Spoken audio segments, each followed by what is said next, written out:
So respected Jeetu sir and all of my friends, very good morning. So today I have chosen the topic for my lecturette as Indian brain drain crisis.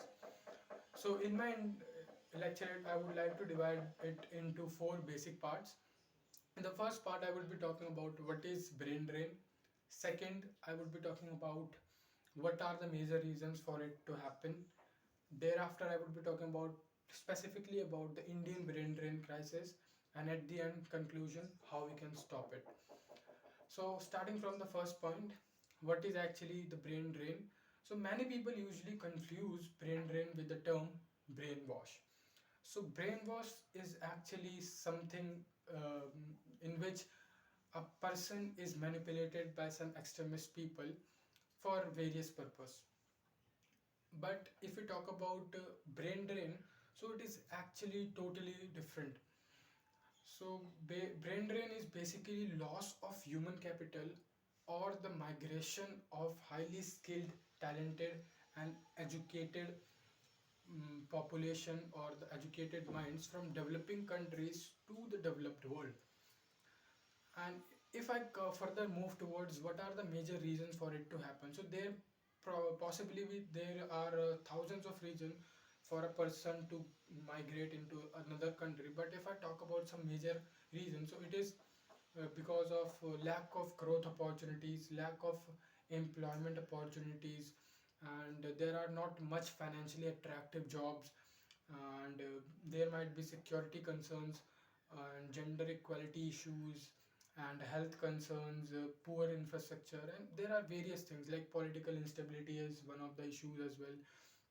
So probably there are thousands of reasons, but these are all things which I have told you are responsible for the brain drain. And if I talk specifically about the Indian brain drain crisis, so for the decades, West has been benefiting from the Indians' highly skilled and talented population, because we have seen that the Twitter, who is a very big tech giant, so uh, Twitter has got their new CEO, which is who is from Indian origin, and his name is Parag Agarwal. And similarly, Sundar Pichai is there. The Adobe CEO is there, and the recently the IMF Director General, who is a woman of Indian origin. We are also seeing this as a testimony. But if I put forward some facts and figures in front of you, then it will be a more deep analysis. So if I talk about the population, like 6 lakh people nearly abandoned their citizenship since 2016. Similarly, 23,000 millionaires have left the country again since 2016. And then if I talk about India ranks first in the migration of highly skilled and educated population to the developed world, and which accounts for around 65% of the world share. So it is a very disturbing figure for India. So we need to work over on this.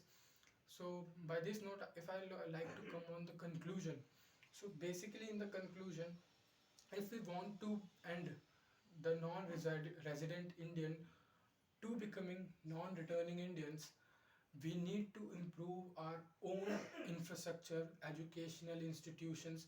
We need to enrich our healthcare systems. We need to address the issue of social security, gender equality.